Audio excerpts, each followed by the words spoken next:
आगाज में सबसे पहले बात करेंगे फिरंगी 5 नंबर के रहायशी गैस की अदम फ्राहमी से परेशान हो गए हैं। इलाका मकीन कहते हैं महंगाई के दौर में गैस भी महंगे दामों खरीदना पड़ती है। मजीद जानते हैं हमारी नुमाइंदा सबा परवेज से। सबा अपडेट कीजिएगा इस बारे।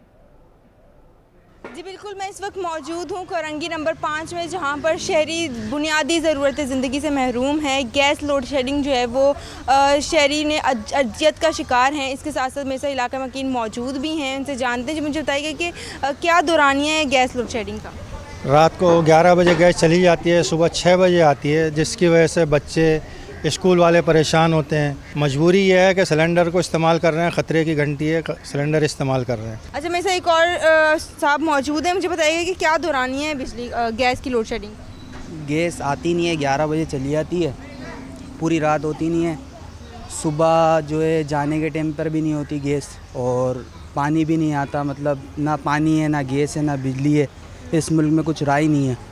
तो यही है, हुक्मरानों से अपील है कि इसके ऊपर नज़र रखें, जिस तरीके से जो हालात चल रहे हैं मुल्क के। जी बिल्कुल, शहरियों ने मुतल्लिका इदारों से अपील की है कि जल्द अज जल्द गैस की लोड शेडिंग कम की जाए, ताकि शहरी जो हैं वो इस ज़रूरत ज़िंदगी से जो है वो आरास्ता हो सके। इसके साथ साथ इनका यही कहना है कि मजबूरी में जो है वो गैस के लिए सिलेंडर भरवाना पड़ता है, जो कि ख़तरे की घंटी है। और घर में जो है वो बच्चे बुज़ुर्ग होते हैं, जब गैस भी सिलेंडर ना भरवाया तो बच्चों को मजबूरन जो है वो भूखे पेट स्कूल जाना पड़ता है। उसके साथ साथ जो है वो मुतल्लिका इदारों से अपील की है कि जल्द अज जल्द इस मसले पर जो है वो नज़रसानी की जाए। महकमा तालीम सिंध ने सूबे के स्कूलों में सोशल मीडिया के इस्तेमाल पर पाबंदी आयद कर दी। महकमा तालीम सिंध ने सूबे के स्कूलों में सोशल मीडिया के इस्तेमाल पर पाबंदी आयद कर दी। डायरेक्टर सेकेंडरी हैदराबाद ने तमाम स्कूलों को ख़त लिख दिया। हैदराबाद डिवीज़न के तमाम डिस्ट्रिक्ट एजुकेशन अफसरान को मरासला जारी कर दिया गया। ख़त में कहा गया है कि महकमा तालीम अपने अफसरान और अमले पर सोशल मीडिया के इस्तेमाल पर पाबंदी पर अमल दरामद कराएँ। ज़िला अफसरान को महकमे को बदनाम करने वाले मुलाजिमीन के खिलाफ कार्रवाई का भी हुक्म दे दिया। मनफी और मुतनाज़े मवाद अपलोड करने की सूरत में जुर्माना और कार्रवाई की जाएगी।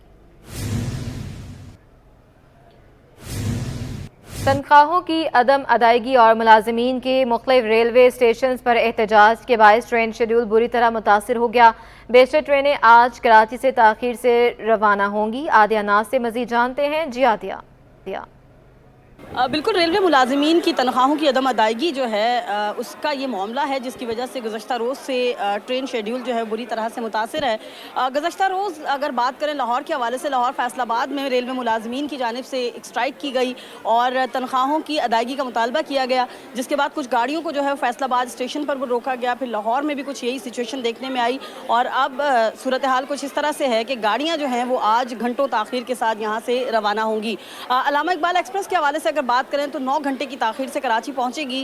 वो गाड़ी जिसको अभी 2:15 बजे रवाना होना था वो कराची नहीं पहुंची है। फिर उसके बाद वॉशिंग लाइन में जाएगी, फिर उसके मामलात है उसको सेट किया जाएगा, उसके बाद गाड़ी को प्लेटफॉर्म पे लाया जाएगा, जिसकी वजह से सूरत हाल अब ये है कि ये गाड़ी रात 10:30 बजे कराची कैंट स्टेशन से सियालकोट और नारोवाल के लिए जो है वो रवाना की जाएगी। इसी तरह दीगर के हवाले से बात करें तो कराकरम एक्सप्रेस जो कि तकरीबन 3 बजे दोपहर में यहाँ से रवाना होती है, वो आज रात तकरीबन 9:30 बजे यहाँ से रवाना की जाएगी। पाक बिजनेस एक्सप्रेस की भी सूरत हाल कुछ इसी तरह से है। पाक बिजनेस एक्सप्रेस का जो शेड्यूल जारी किया गया है, शाम 4 बजे जो रवाना होती है वो रात 10:40 पर यहाँ से रवाना की जाएगी।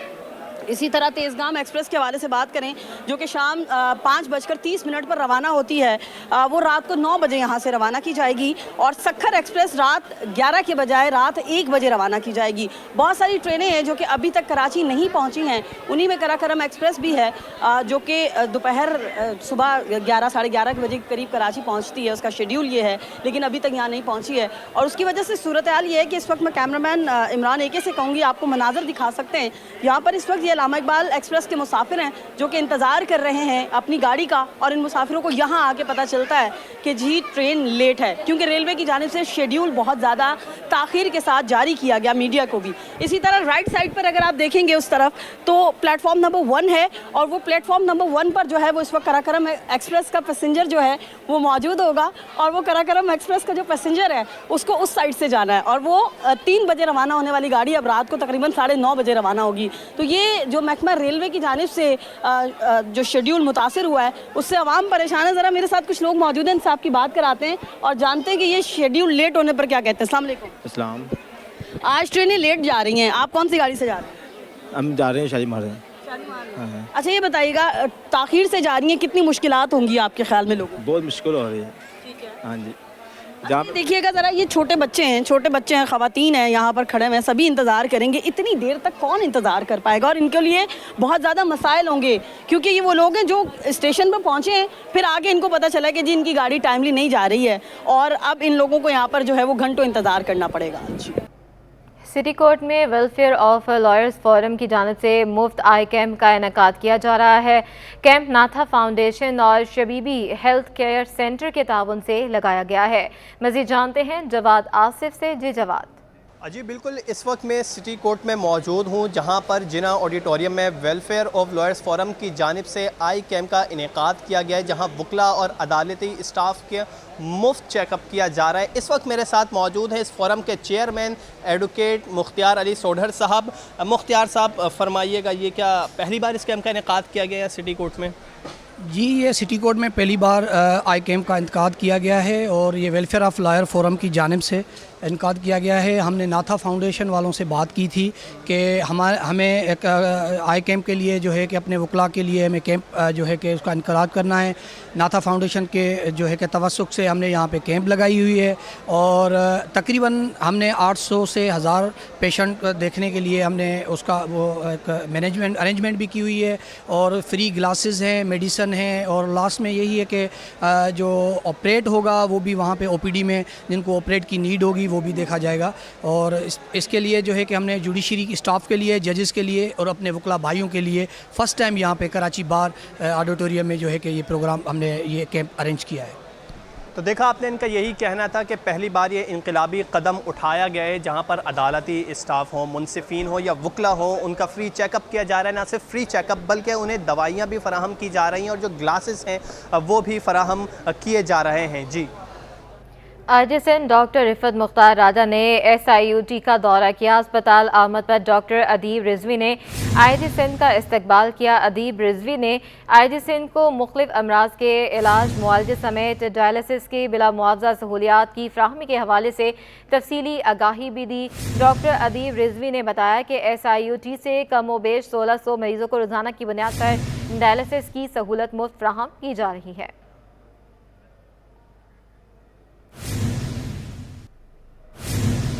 महकमा कॉलेज तालीम ने अफसरान को टाइम स्केल के तहत अगले ग्रेड में तरक्कियां देने का फैसला कर लिया। डायरेक्टर जनरल कॉलेजेस तालीम सिंध की सरबराही में कमेटी कायम कर दी गई। महकमा कॉलेज तालीम ने नोटिफिकेशन जारी कर दिया है। नोटिफिकेशन के मुताबिक कमेटी के chairman director general colleges Sindh मुकर्रर कर दिए गए हैं। कमेटी में additional director HR, deputy secretary regulation member के तौर पर शामिल होंगे। डेप्यूटी सेक्रेटरी खजाना और डेप्यूटी सेक्रेटरी HR कॉलेज तालीम भी मेंबर होंगे। कमेटी अफसरान के टाइम स्केल का जायजा लेकर अगले ग्रेड में तरक्कियां देने की सिफारिश तैयार करेगी। गैर कानूनी तौर पर मुकीम गैर मुल्कियों का कराची से इनखला। कमिश्नर की हिदायत पर अफगान बस्तियों मुतलका इलाकों की मसाजिद से वापसी के ऐलानात शुरू हो गए। कराची से 5-5 बसों पर मुश्तमिल काफिलों को सिक्योरिटी में रवाना किया जाएगा। अपडेट कर रहे हैं, गैर कानूनी तौर पर मुकीम गैर मुल्कियों का कराची से इनखला।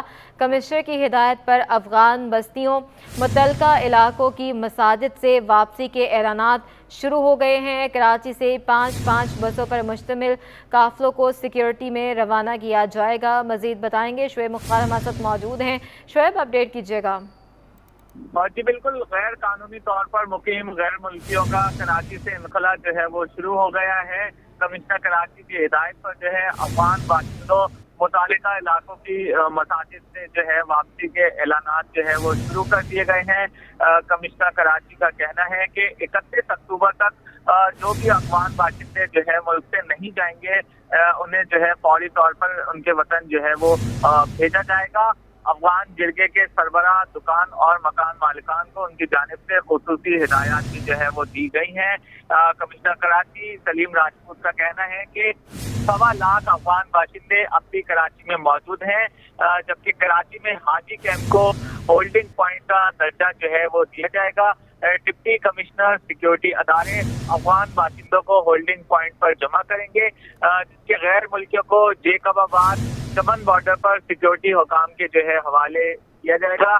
कमिश्नर कराची का मजीद कहना है कि कराची से 5 बसों पर मुश्तमिल काफिलों को जो है सिक्योरिटी में जो है रवाना किया जाएगा, जबकि 1 नवंबर के बाद गैर कानूनी तौर पर मुकीम अफराद को इस मुल्क में जो है वो नहीं रहने देंगे, इस शहर में जो है नहीं रहने देंगे। अब तक जो है कराची से 18,000 अफराद को जो है उनके वतन भेजा जा चुका है। जी ठीक है, बहुत शुक्रिया।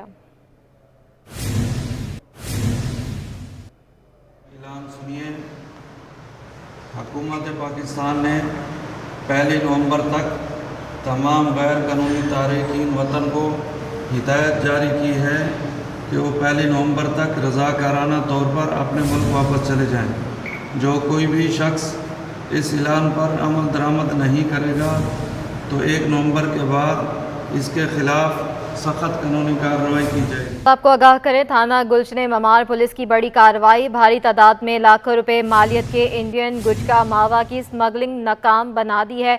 पुलिस ने खुफिया इतला पर बिलावल भुट्टो क्रिकेट स्टेडियम के करीब कार्रवाई करके मुलजमान को गिरफ्तार कर लिया है। मजीद जानते हैं अनुषा जाफी से। अनुषा, अपडेट कीजिएगा। बिल्कुल, थाना गुलशन मेमार पुलिस की बड़ी कार्रवाई सामने आई है। भारी तादाद में जो है वो लाखों रुपए मालियत का इंडियन गुटखा मावा की स्मगलिंग नाकाम बना दी गई है। SSP वेस्ट के मुताबिक पुलिस की खुफिया इत्तला पर बिलावल भुट्टो क्रिकेट स्टेडियम के करीब कार्रवाई करके मुलजमान को गिरफ्तार किया गया। मुलजमान की कार से 19 अदद बोरों में मौजूद 800 पैकेट इंडियन सफीना गुटखा और 100 पैकेट आदाब गुटखा जो है वो बरामद कर लिया गया है। मुलजमान होंडा सिटी कार पर जाली नंबर प्लेट लगाकर जो है वो कार को स्मगलिंग में इस्तेमाल कर रहे थे। कार में मौजूद असल ओरिजिनल नंबर प्लेट और नकदी रकम भी जो है वो बरामद की गई है। स्मगलिंग में इस्तेमाल होने वाली कार और जाली नंबर प्लेट भी जो है वो ज़ाब्ते के तहत कब्जे में ले लिया है। गिरफ्तार मुलजमान के खिलाफ ज़ाब्ते के तहत मुकदमा दर्ज करके तफ्तीश का आगाज कर दिया गया है। गिरफ्तार मुलजमान में मोहम्मद इस्माइल वल्द हमीदुल्लाह ड्राइवर और अब्दुल रज़ाक वल्द अब्दुल करीम जो है वो शामिल है। जी ठीक है अनुषा, साथ ही मौजूद रहिएगा। Additional IG Karachi CTD Khadam Hussain Rind की ज़ेर सदार CTD ऑफिस में एक आला सतह का इजलास मुनक्किद हुआ। इजलास में दहशत गर्दी और दीगर संगीन जराइम के खिलाफ बनाई गई हिकमत अमली से आगाह किया गया। मज़ीद क्या तफसीलात हैं ये बताएंगी हमारी नुमाइंदा अनुषा जाफरी हमारे साथ मौजूद हैं। जी अनुषा। बिल्कुल, देखिए, एडिशनल IG कराची खादिम हुसैन रिंद और CTD की ज़ेर सदारत जो है वो CTD ऑफिस में एक आला सतह इजलास मुनक्किद किया गया है। इजलास में दहशतगर्दी और दीगर संगीन जराइम के खिलाफ बनाई गई हिकमत अमली से जो है वो आगाह किया गया है। एडिशनल IG ने कालाधन तंजीमों के खिलाफ पुलिस कार्रवाइयों को तेज करने के साथ साथ जो है वो मज़ीद कानूनी इक़दाम के अहकाम जो है वो किए हैं। जबकि इस इजलास के अंदर जो है वो एडिशनल IG CTD की CTD और सीनियर अफसरान ने भी जो है वो शिरकत की है। जी अनुषा जाफरी हमें अपडेट करें थी, आपका बहुत शुक्रिया।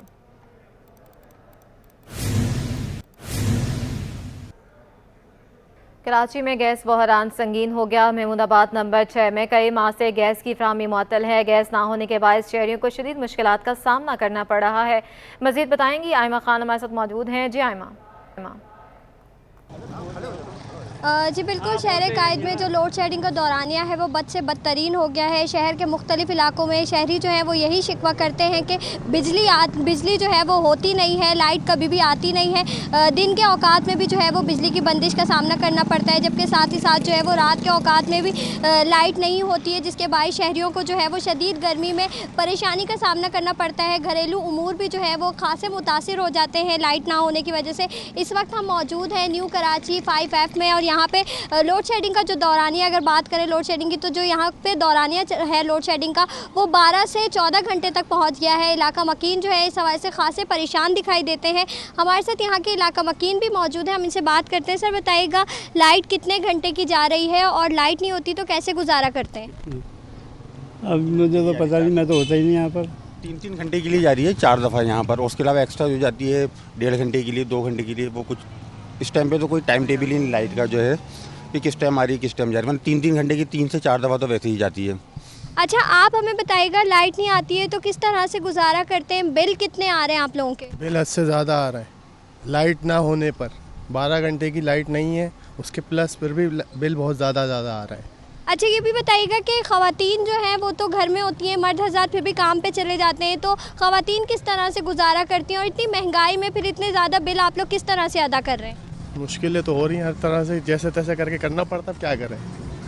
अच्छा, आप बताइएगा कि लाइट नहीं है, किस तरह से गुजारा करते हैं? जनरेटर इस्तेमाल करते हैं या क्या कर रहे हैं? जनरेटर भी कितने दिन चलेगा और कब तक बनवाते रहेंगे और चलाते रहेंगे, तो जाहिर है जैसे मुश्किल हालात चल रहे हैं उसमें जनरेटर बनवाना भी मुश्किल हो गया है। जी बिल्कुल, न्यू कराची 5F के मकीन हमारे साथ मौजूद थे और इनका यही कहना है महंगाई इतनी है उसके बावजूद जो है वो ओवर बिलिंग हो जाती है, जिसके बायस कारोबार भी इनका खासा मुतासिर हो रहा है। साथ ही साथ इनका ये भी कहना था कि लाइट जो है वो आती नहीं, लेकिन बिल भारी भरकम बिल जो है वो आ जाते हैं कि इलेक्ट्रिक से। और कराची वालों के लिए अच्छी खबर है, आज शाम से शहर के मुख्तलिफ इलाकों में गरज चमक के साथ बूंदाबांदी होगी। महकमा मौसमियात के मुताबिक कराची के मज़ाफ़ाती इलाकों में कहीं तेज़ और कहीं हल्की बारिश का इम्कान है। शदीद गर्मी के बाद कराची वालों को महकमा मौसमियात ने बारिश और बूंदाबांदी की नवीद सुना दी। महकमा मौसमियात का कहना है कि आज मौसम जुज़वी अबर आलूद रहेगा, जबकि आज शाम से शहर के मज़ाफ़ाती इलाकों में कहीं गरज चमक के साथ तेज़ और हल्की बारिश का इम्कान भी है। पाकिस्तान में पहली बार मिनी कार की कैटेगरी में इलेक्ट्रिक व्हीकल मुतारिफ करा दी गई है। गाड़ी की क्या अहमियत है, क्या क्या खुसूसियात हैं, ये बताएंगे वसीम इफ्तिखार। आज बिल्कुल पाकिस्तान में पहली बार मिनी कार की कैटेगरी में इलेक्ट्रिक व्हीकल जो है वो मुतारिफ करा दी गई है। पाकिस्तान ऑटो शो में इस वक्त ग्यूगी मोटर्स की जानिब से इस गाड़ी को जो है वो मुतारिफ कराया गया है। इस गाड़ी के नाम गीगी इलेक्ट्रिक व्हीकल है, जो कि अपनी खूबसूरती और अपने डिज़ाइन के एतबार से अपनी मिसाल आप है। इस वक्त मेरे साथ ग्यूगी मोटर्स के CEO समीर मौजूद हैं, इनसे जानते हैं। समीर साहब, ये बताएगा कि क्या स्पेसिफिकेशन है और क्या मिनी कार्स की कैटेगरी में फ़र्स्ट टाइम इस गाड़ी को मुतारिफ कराया गया है? ज़रा बताइएगा किस तरीके से फ्यूल एफिशिएंट होगी और कितना आरामदेह सफ़र होगा इसका। जी, ये पहली मिनी EV है पाकिस्तान में जो लॉन्च हुई है अभी। GG220 इसका नाम है। एफिशिएंसी इसमें है ये 220 किलोमीटर एक चार्ज पे चलती है और जो इसकी यूनिट कंजम्पशन है वो 16.8 किलोवाट आवर है या 17 यूनिट आप कह लें। उसके प्राइस के वाले से बात करें तो पर किलोमीटर क्या प्राइस हमें पड़ेगा? देखें, जो बैटरी की आप बात मैं की, मैंने इसके 16.8 किलोवाट आवर की बैटरी है इसकी। The range is about 220 kilometre on single charge. अगर आप उस हिसाब से करते हैं तो रफली 5 रुपीज़ पर किलोमीटर आपको कॉस्ट करती है। अगर आप घर पे चार्ज करते हैं, आपको अगर मैसे 50 रुपीज़ का भी यूनिट कॉस्ट करता है तो डेट ट्रांसलेट 700 रुपीज़, तो 700 रुपीज़ में 200 किलोमीटर तकरीबन 4 रुपये पर किलोमीटर आपको कॉस्ट करता है। अच्छा, कितना पसंद किया जा रहा है, कितना फीडबैक आ रहा है? क्योंकि मैंने जब से इस गाड़ी को देखा है तो लोग इसको पसंद ही कर रहे हैं, इसमें बैठ के देख रहे हैं। फीडबैक क्या मिला है आपको? अल्हम्दुलिल्लाह फीडबैक बड़ा पॉजिटिव है। हमारा सेकंड डे है और अल्हम्दुलिल्लाह लोगों की जो हमें फीडबैक है वो बहुत हाई तरीके से पॉजिटिव तरीके से है। वी हैव सोल्ड अराउंड अल्हम्दुलिल्लाह 10 to 15 व्हीकल्स इन 2 दिनों में हमने बुक कर लिए हैं अल्हम्दुलिल्लाह। और हमारा स्पेशल एक्सपो का ऑफ़र है, 1 लाख डिस्काउंट हम दे रहे हैं अगर जो एक्सपो पे गाड़ी बुक करते हैं। आप देख सकते हैं कि लोगों की जानिब से फीडबैक क्या आ रहा है, क्योंकि लोग इस गाड़ी में बैठ के इसके फ़ीचर्स को एंजॉय भी कर रहे हैं और यकीनन लोगों की जानिब से इसको पसंदीदगी का इज़हार इसकी गाड़ी को किया जा रहा है। जबकि समीर का बताना है कि बहुत अच्छा फ़ीडबैक मिला है और इन 2 दिनों में इनको तकरीबन इस गाड़ी की जो है वो 10 से 15 गाड़ियाँ जो है वो उसकी बुकिंग इन्होंने की है। और इनका ये कहना है कि फ्यूल एफिशिएंट और महफूज और ये आरामदेह व्हीकल है और खूबसूरती के एतबार से ये गाड़ी जो है वो अपनी मिसाल आप है। जी, एशियन गेम्स में कौमी हॉकी टीम की नाक़िस कारकर्दगी पर माहिरीन ने अफसोस का इजहार कर दिया है। मज़ीद बताएंगे जावेद इकबाल। मैं इस वक्त Olympian doctor Mohammad Ali Shah ground में मौजूद हूँ, जहाँ पर हमारे साथ मौजूद है ओलंपियन समीर हुसैन। समीर भाई, किस तरह देख रहे हैं हॉकी पाकिस्तान में दिन ब दिन जवाल का शिकार है, कितना अफसोस होता है आप लोग? बहुत अफसोस होता है डेफिनेटली। देखें, एक आपके पास इस गेम से पाकिस्तान की एक पहचान है जिसमें लॉरेंस लेके आया हुआ है, ओलंपिक गोल्ड मेडलिस्ट है, वर्ल्ड कप चैम्पियन है, एशियन चैम्पियन है। लेकिन अनफॉर्चुनेटली इस दफ़ा जिस तरीके से एशियन गेम्स में पाकिस्तान टीम डिक्लाइन की है और 10 गोल का भी रिकॉर्ड हुआ है, तो बड़ा सेटबैक होता है और फील होता है कि हमने इस मुल्क के लिहाज से जो जिन चीज़ों की पहचान है वो दिन ब दिन हमारी डिक्लाइन होती जा रही हैं। अब क्या समझते हैं किस तरह से बेहतरी आ सकती है? आप लोग कोशिश तो करते होंगे, लेकिन अमली तौर पे क्या करना चाहिए? जी, ये बड़ा अच्छा सवाल है जावेद भाई। देखें, इसमें बेसिकली हम सिर्फ की खिदमत कर सकते हैं। आप देख रहे हैं कि इस वक्त इन हालात में भी आपके पास लड़के और लड़कियां किस तरीके से इस अकेडमी में नज़र आ रहे हैं, और माशाल्लाह हमारे पास हर ग्रुप एज के बच्चे हैं। लेकिन जब फ्यूचर हम इनका देखते हैं तो ना जॉब अपॉर्चुनिटीज़ हैं, ना पढ़ाई के लिहाज से एजुकेशन में कोई सपोर्ट हो रही होती है। तो गवर्नमेंट को इन लोगों को इन पे फोकस करना पड़ेगा।